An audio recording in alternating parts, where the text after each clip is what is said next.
chers amis amoureux d'un livre à 1000 idées. Bienvenue dans ce nouveau numéro d'un livre à 1000 idées qui va vous présenter un livre très intéressant. Comme vous le savez depuis un moment, si vous regardez, vous suivez nos précédentes émissions, vous vous rendriez compte que nous avons désormais une branche où nous parlons de jeunesse. Et donc aujourd'hui, nous allons échanger autour de ce livre, Les ingrédients de l'amitié de Valerio Albicietti. Nous n'aurons pas Valerio Albicietti dans notre magazine, malheureusement pour nous, mais nous aurons un jeune avec qui nous allons devoir échanger. Lui, c'est Franck Muongo. Peut-être que vous le connaissez, vous l'avez déjà lu, parce qu'il est énormément de choses. Il est écrivain, il est romancier, il est animateur culturel, il est rédacteur en chef du magazine Cogito Literis. Et il a déjà publié énormément. Sa dernière publication récente, c'est Sueur froide, recueil de nouvelles. Il a également participé dans le recueil de nouvelles Écarté et autres nouvelles qui a été publié en décembre 2023. Franck Muongo, bonjour et bienvenue. Bonjour Jean-Marc, merci pour cette présentation combien riche. Je suis même surpris et j'apprends des choses sur moi. Alors Franck, je le disais tout à l'heure que ta récente publication, c'est notamment une nouvelle dans Écarté. Est-ce que tu peux nous dire un mot des Sueurs froides et autres nouvelles? Juste un petit mot, question de mettre nos téléspectateurs et nos auditeurs en haleine. Alors, Jean-Marc, tu me prends de court, mais il faut dire que lorsqu'il faut parler de ces écrits, nous écrivains, auteurs, à vrai dire, on n'en sait rien, c'est le lecteur qui sait tout. Mais pour dire un mot sur Sueur froide, je dois dire que Sueur froide, c'est l'histoire d'une mort, un peu cette conception de la mort. Que sera le quotidien de mes proches après la mort? Comment ça va se passer plus tard, ainsi de suite. Donc, dans Sueur froide, je retrace en quelque sorte le parcours d'un homme qui vient de mourir et les instants qui précèdent sa mort, son deuil jusqu'à sa mise en terre. Alors, je ne voudrais pas aller jusqu'au bout des choses pour gâcher le suspense au lecteur. Alors, il n'a qu'à lire pour trouver un peu aussi son propre résumé de cette œuvre-là. Et d'ailleurs, chers téléspectateurs, chers auditeurs, n'hésitez pas à vous abonner à la chaîne et surtout, prochainement, nous aurons une émission spéciale Sueur froide. Alors, nous allons rentrer de plein pied dans les vifs de notre sujet d'aujourd'hui. Nous parlerons de l'amitié et des ingrédients de celui-ci. Alors, Franck, avant de parler des ingrédients, il faudrait qu'on parle un peu de l'amitié. Ceux qui nous regardent se posent sûrement la question de savoir qu'est-ce que l'amitié. Et vous me posez cette question. Justement. Alors c'est une question assez simple mais tout aussi complexe. Parce que vous savez, nous avons déjà du mal à être simples dans notre manière de faire les choses. Alors que dire de définir les choses simples à un concept simple tel que l'amitié? Mais je pense que je vais essayer, et ça je le dis parce que c'est comme ça que je le conçois. L'amitié pour moi c'est cette relation de confiance mutuelle entre deux personnes qui leur poussent à être bienveillantes les unes vis-à-vis des autres. Je parle de confiance parce que, permettez-moi, avoir fait le latin, ça a ses avantages, vous le savez. Alors, confiance, on pourrait dire cum fides, donc avec foi. Pour moi, quand il y a foi, ça veut dire qu'on peut s'abandonner entre les mains de quelqu'un. Donc voilà pourquoi je dis que c'est une relation de confiance mutuelle entre deux personnes qui se veulent du bien mutuellement. Alors, une autre question qui est suscitée par cette réponse, puisqu'il y a la notion de la confiance. La confiance, quelque chose qui pose énormément de problèmes parce qu'on ne sait pas la palper, on ne sait pas la voir, partant d'une relation comme ça, dire que elle est confiant par rapport à ceci, mais on sait qu'au bout peut-être d'un moment, ça va se démarquer. Parlons de confiance. Pour ceux qui nous regardent, même ceux qui nous écoutent, ils peuvent se poser la question de savoir, ok, on pourrait baser notre relation sur la confiance. Comment devrais-je faire pour me procurer des bons amis, des amis qui seront confiants? Comment me faire des bons amis? Ok. Oui, parce que forcément Franck a des amis, des bons amis. Il ne pourrait pas partager avec les auditeurs, les téléspectateurs, ses expériences. Alors autant déjà dire que vous êtes un bon ami pour moi. Alors comment le faire? Je dirais qu'il faudrait commencer par un certain renoncement. Renoncement de l'ego pour aller vers l'altère, c'est-à-dire vers l'autre. Je ne voudrais pas dire quitter de sa zone de confort comme l'œuvre de Maître Nelly, alors, mais quitter carrément de son quotidien, je ne sais pas, de cette relation que nous avons d'abord avec nous-mêmes au quotidien, pour aller embrasser aussi la relation quotidienne maintenant avec autrui. Je pense qu'il faudrait d'abord aller vers autrui, voir un peu ce qui s'y passe. Là, c'est juste pour avoir des amis. Quant à savoir, pour avoir des bons amis, là, c'est notre paire des manches.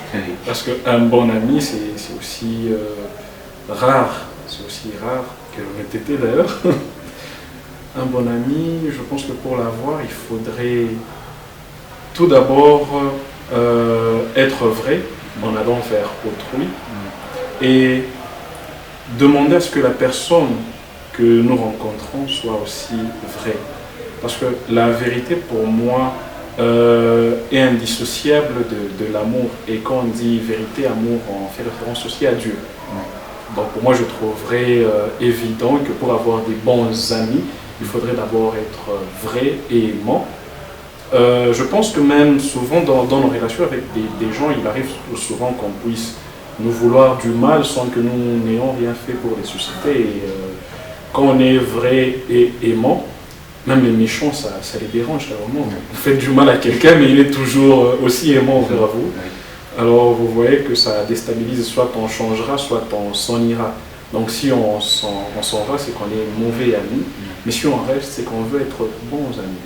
Et Franck, justement, Franck a des bons amis. Quelles sont les astuces que Franck a? Qu'est-ce qu'il peut partager avec nous comme expérience? Forcément, pour sélectionner des bons amis, chacun de nous a des critères, c'est-à-dire il faut partager par exemple certains hobbies, il faudrait avoir des centres d'intérêt communs. Qu'est-ce que Franck peut partager avec nous comme expérience personnelle par rapport à l'amitié?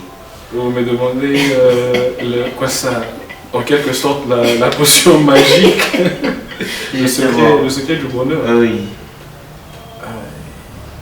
Je suis tenté de rapprocher ça à Socrate qui nous demande de passer par 3 tamis pour vérifier une information. Donc si elle est vraie, le premier tamis, celui de la vérité, le deuxième, celui de la bonté, le troisième, celui de l'utilité. Alors pour moi, je pense que l'astuce, c'est qui doit nous pousser d'ailleurs à avoir ces bons amis, c'est de nous poser d'abord la question de savoir est-ce qu'ils sont vrais? Si oui, d'accord. Est-ce qu'ils sont bons? Vous savez, toute vérité n'est pas bonne à dire. Voilà. Alors, s'ils sont bons, je les garde aussi. Est-ce qu'ils sont utiles?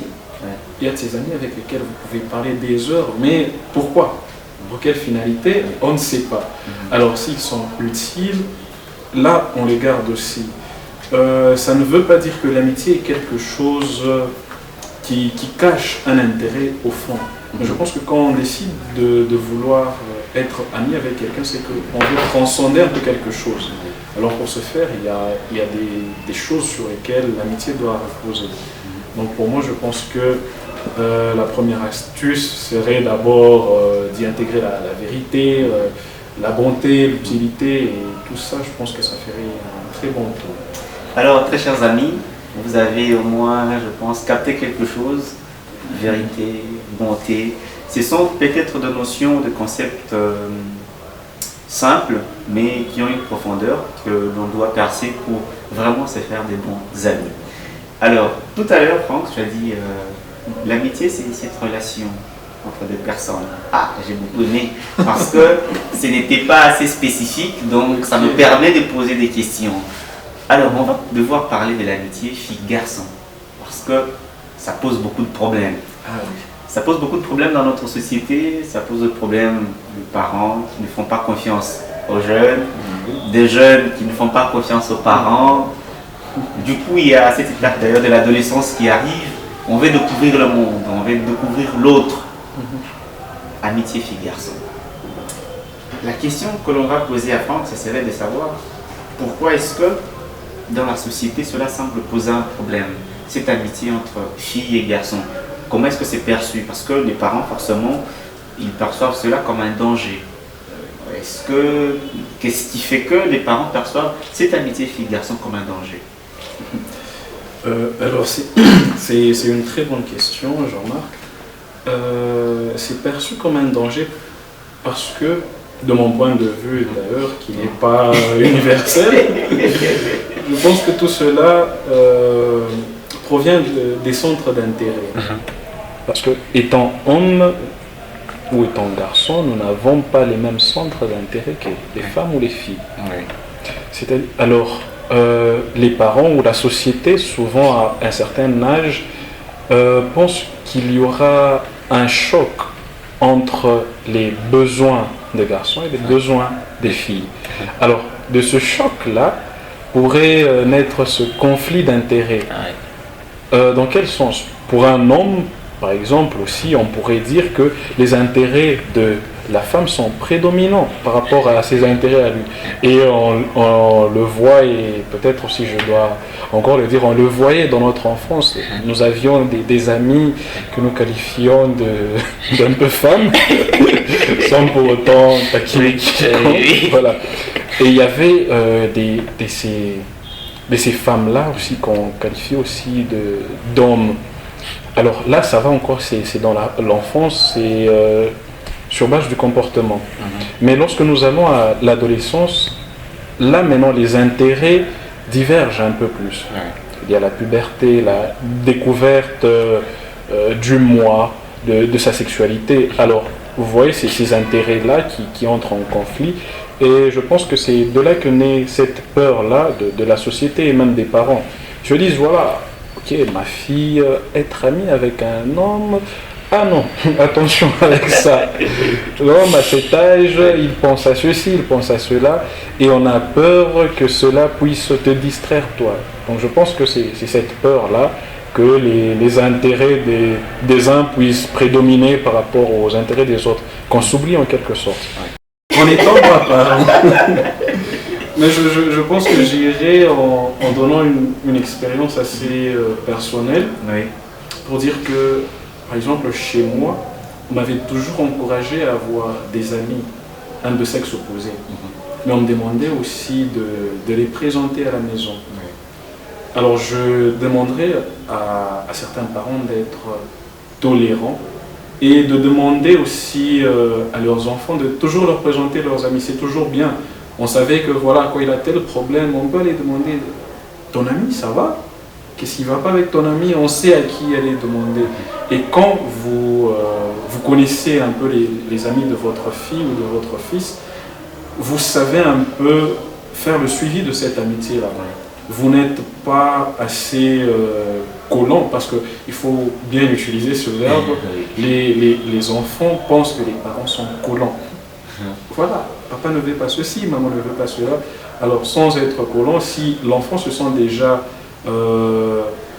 en confiance pour vous présenter des amis, je pense que cela lui permettra aussi d'être un peu plus moral. Parce que c'est qu'on craint aussi ces atteintes à la moralité là, que l'enfant puisse enfreindre tel code moral ou tel autre. Moi je pense que ça serait vraiment une très bonne chose si les parents pouvaient permettre aux enfants d'aller vers eux le plus librement possible. Donc voilà un peu. Merci beaucoup Franck. Et ce que je vais ajouter, c'est simplement de demander aux parents d'arrêter cette communication ambiguë. Parce que généralement, les parents, ils ont une communication de peur. Attention, si vous fréquentez les hommes, vous allez tomber enceinte. Voilà. Attention aussi. Parce que si on ne dit pas clairement ce qu'il y a, ça pose, ça crée l'esprit de découverte auprès de la personne. Il y a une curiosité qui naît. Je me dis, pourquoi on m'interdit d'aller vers l'autre? C'est très bon. Je suivi récemment l'interview d'un artiste musicien, La Fouille, je crois que tu le connais, j'ai jeune autant que moi. On lui a posé la question de savoir comment il éduquait ses enfants. Il a dit, c'est difficile pour moi que je dise à mon enfant, ne va pas sur Facebook, ne va pas sur Instagram, ne fais pas ceci. Dès que je lui dis ne fais pas ceci, il va le faire. Ce que je fais avec mes enfants, c'est que je dis, écoutez, peut-être que vous utilisez Facebook en cachette et que moi je ne sais pas. C'est bon d'utiliser si vous faites ceci, cela. C'est mal parce que ça peut vous entraîner vers telle bavure et telle autre. Je crois que ça pourrait être assez intéressant de pouvoir partager avec les enfants. Alors Franck, tu as des amis. Forcément, il y a des ingrédients de l'amitié que tu connais, que tu vas partager maintenant avec nous. Les quelques ingrédients d'amitié que l'on peut avoir, mettre en pratique afin de pouvoir vivifier l'amitié que l'on a les uns envers les autres. Enfin, la recette de ma sauce. Justement. Alors, comme je l'ai dit tantôt, il y a d'abord cette vérité, être vrai, être bon. Parce que lorsque nous lisons Valerio dans les ingrédients de l'amitié, nous découvrons par exemple des notions telles que la bonté. La bonté, ce n'est pas seulement envers les autres, mais c'est aussi envers soi-même, à l'égard de soi-même. Il faudrait d'abord être bon avec soi-même, être juste, tolérant, et enfin aller vers l'autre, le découvrir, avoir cet élan de cœur-là, d'aller vers l'autre.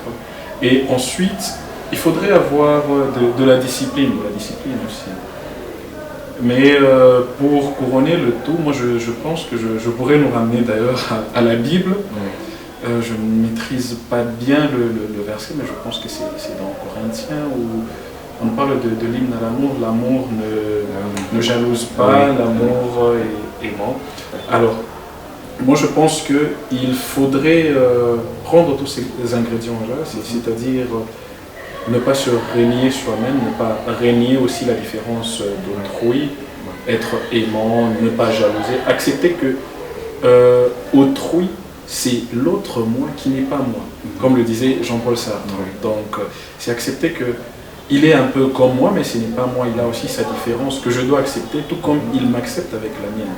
Donc, je pense que si on faisait ce mélange-là, on conduirait à cette sauce magnifique qu'est l'amitié. Oui. Et alors, partant de tous ces ingrédients, parce que forcément, il y a parmi ceux qui nous regardent, de jeunes, qui ont vu leur amitié partir en vrille parce que certains de ces ingrédients n'ont pas été entretenus, la bonté, la bienveillance, la discipline. Est-ce que partant de ces ingrédients, on peut arriver à sauver nos relations amicales les uns à les autres? Oui, absolument, évidemment. Parce que pour moi, j'ai toujours considéré la vie comme un peu Nietzsche, un éternel recommencement. Donc si nous sommes partis sur des mauvaises bases en amitié, je pense qu'il ne sera jamais trop tard pour revenir un peu en arrière. Ce n'est pas comme avec certaines notions qu'on ne peut pas changer. Parce qu'une amitié, dès le départ, lorsque nous n'arrivons pas à la remettre dans le droit chemin, c'est qu'elle n'a jamais été bonne pour l'un d'entre nous. Alors moi je pense qu'à partir de ces ingrédients ici, nous pouvons réellement améliorer certaines amitiés, sauver certaines amitiés même. Ou même aider d'autres personnes qui nous suivent à construire notre amitié. Et justement, Franck, revenons aux amis. Parce qu'à un moment, tu nous as parlé de comment avoir de bons amis, quel rapport avoir. Il y a une pensée qui dit que de mauvaises compagnies trompent les bonnes mœurs. Alors, moi, j'essaie de penser à ça. Et je dis, lorsque on se retrouve en face d'un ami qui, d'après nous, parce que forcément, la morale, comme c'est quelque chose de subjectif, ne correspond pas forcément à ce que nous avons comme ambition, comme vision. Comment faire? Est-ce qu'on doit se dissocier de cette personne? Ou qu'est-ce qu'on peut faire? Est-ce qu'on doit entreprendre des mécanismes pour ramener la personne sur le droit chemin? Ou on doit la quitter et puis fin de l'histoire? C'est assez intéressant comme question. Et c'est d'ailleurs une question assez quotidienne. Nous rencontrons souvent des personnes qui n'entrent pas, je ne sais pas, qui ne convergent pas avec nos ambitions, nos objectifs. Alors pour moi, les quitter tout de suite, ça veut dire qu'au départ, il n'y avait jamais eu d'amis. Parce qu'on ne va pas aussi parler de cette relation si on ne considérait pas la personne comme étant amie. Mais je pense qu'on se rend compte qu'elle n'entre pas, je ne sais pas, en ligne de compte avec nos ambitions lorsque nous sommes dans ce processus-là de découverte. Et je pense que c'est une étape. Quelque part dans le livre, on parle de la bonne distance. De la bonne distance. Alors, avant de passer à la bonne distance, je pense qu'il y a des choses à faire d'abord.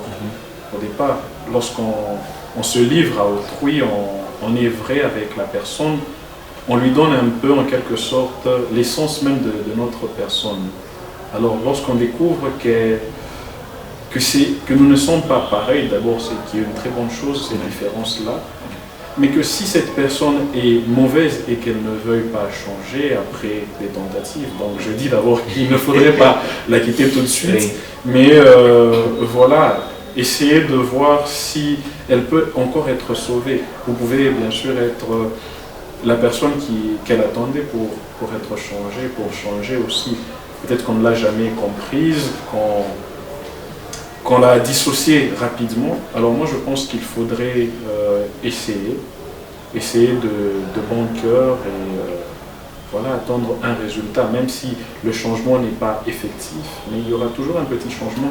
Vous pourriez la marquer, donc, en quelque sorte. Ah oui. Alors, chers amis, hein, vous l'avez compris, ce n'est pas que les mauvaises compagnies qui corrompent les bonnes mœurs, donc les bonnes compagnies aussi peuvent corrompre les mauvaises mœurs. Voilà. Alors, revenons à la question de l'amitié fille-garçon. Parce que c'est une question qui pose énormément de problèmes, beaucoup trop. Est-ce qu'on peut, partant de cette amitié fille-garçon, un jour arriver peut-être au mariage, aux fiançailles? Est-ce que c'est possible? Si c'est possible. Je dirais que oui. D'ailleurs, il y a un oncle à moi qui me disait toujours qu'on n'épousait jamais des inconnus. C'est-à-dire que quelque part, nous les connaissons toujours de quelque part. Alors si ces amitiés-là conduisent au mariage sans hésitation, je dirais que oui.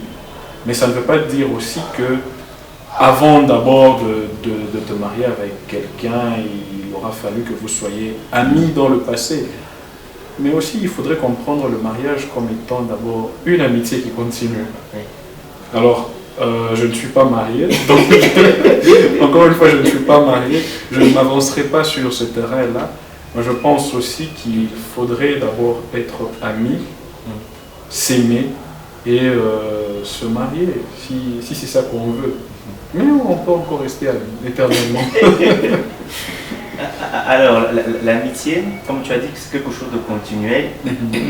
Comment, à travers les ingrédients les ingrédients de l'amitié, peut-on conserver l'amitié pendant 2 années, pendant 10 ans, pendant 15 ans? Parce que moi, je me rappelle, lorsque nous voyons nos parents, nos oncles, nos frères, ils nous disent souvent « Ah non, mais nous étions amis avec lui depuis l'école primaire, mais ça va faire plus de 20 ans, des 30 ans. » Comment parvenir, étant jeune, comment parvenir à garder notre amitié? Parce qu'aujourd'hui, avec la mouvance qu'il y a des jeunes, c'est qu'on a des difficultés à garder une amitié pendant 1 année, pendant 2 ans. Parce que c'est presque toutes les 3 semaines, on change d'amis. Oui, comment faire pour rester sur la durée? Sur la durée, moi je pense que j'entrerai encore un peu plus, permettez, dans mon domaine qui est la communication. Moi je préconiserai un facteur essentiel, le dialogue. La communication d'ailleurs qui doit être un échange au bout duquel nous allons créer un sens, nous allons échanger des messages pour créer un sens.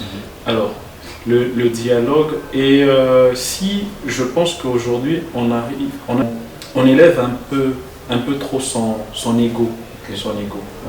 Il y a d'abord moi, ensuite il y a l'autre. Mais alors que je pense que ça doit être, il y a l'autre et moi et l'autre. Nous devons nous mettre sur un même pied d'égalité. Nous devons essayer le plus souvent possible, d'entrer, je pense, dans la vision aussi d'autrui. Essayer de le comprendre, parce que souvent, on veut comprendre et on comprend souvent les choses telles que nous sommes, et non telles qu'elles sont. Alors que nous devons, dans une relation amicale, essayer d'abord, si c'est possible, de se mettre à la place d'autrui. Tant qu'on essaiera toujours de se mettre à la place d'autrui, de le comprendre ses états affectifs, émotionnels, dialoguer, essayer de comprendre pourquoi tel acte, pourquoi telle réponse, pourquoi pas. Je pense que ça serait une très bonne chose, connaître l'autre. Ça va nous permettre de consolider, de conserver même cette amitié sans que le temps ne puisse l'effriter. Alors nous allons petit à petit vers la fin de ce magazine. Les bonnes choses ne durent pas comme on dit souvent. Malheureusement. Alors Franck, tu nous as parlé de tes expériences, tu nous as donné des conseils, des observations par rapport à ce que l'amitié, ce que la vie. Partant de ce que tu as lu dans le livre de Valerio, qu'est-ce que tu peux nous donner comme idée générale par rapport aux ingrédients de l'amitié? Quels conseils, astuces à donner à nos amis téléspectateurs et à nos auditeurs qui nous suivent en ce moment? Alors, pour résumer, non pas avec les mots de l'auteur, mais pour permettre aussi à tout le monde de vouloir découvrir exactement ce que l'auteur a dit, moi je pense qu'il faudrait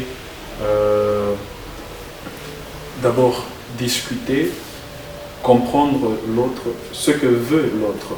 Parce que souvent nous sommes en conflit avec les autres parce que leur vouloir ne concorde pas avec notre vouloir. Alors là, il y a un conflit qui naît entre deux personnes. Mais lorsque vous avez, par exemple, les mêmes centres d'intérêt, vous savez quand même comment comprendre l'autre, comment il voit les choses. Et moi, je pense qu'il faudrait aussi partager ses expériences, ses peurs aussi.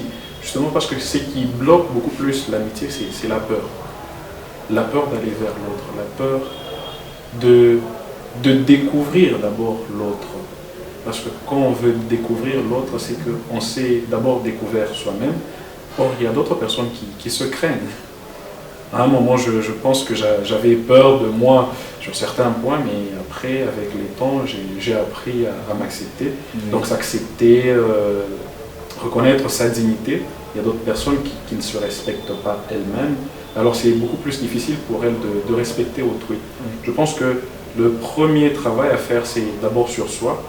Et on ne peut pas aussi être son propre juge, mais on peut quand même tenter de se conformer à ce qui est moralement acceptable. D'abord pour nous, pour la société, car nous sommes appelés à vivre en société. Donc moi je pense qu'il faudrait travailler sur soi, travailler sur la relation qu'on veut avoir avec autrui. Il y en a d'autres qui se complaisent avec des relations strictement professionnelles et elles sont très épanouies. Et il y a d'autres, il faudrait une relation sociale, professionnelle, le tout mélangé, ça fait quelque chose de beau. Donc connaître les attentes de l'autre, ses attentes à soi-même, je pense que ça serait un bon point de départ, avoir le discernement, être bon, être discipliné. Je pense que tout cela entre en compte comme un petit résumé de Valerio Albisetti. Alors, Franck, merci beaucoup d'avoir accepté de partager avec nous tes expériences, de nous parler des ingrédients de l'amitié. Alors, merci à toi, Jean-Marc. Merci aux sœurs de Pauline. Merci pour cette invitation. Merci beaucoup. On espère que ce n'est pas la dernière fois. Ah oui, je sais que ce ne sera pas la dernière fois. Donc ça, c'est une promesse. En tout cas, merci beaucoup. Merci à vous, très chers amis, d'avoir été nombreux à nous suivre, à nous regarder de partout. N'hésitez pas à passer à la librairie pour trouver le livre. Si nous sommes au numéro 48 de l'avenue Lomami, librairie Pauline. N'hésitez pas aussi à aller sur notre YouTube, Un livre, 1000 idées. Abonnez-vous et partagez énormément les liens de l'émission. Si vous avez aimé ces magazines, dites merci à toute la grande équipe, notamment à la technique, la sœur Marie-Justine, à la supervision et coordination générale, Monseigneur Adolphe Solucci. Espérons vous retrouver prochainement. D'ici là, restez fidèles à nos programmes. Au revoir.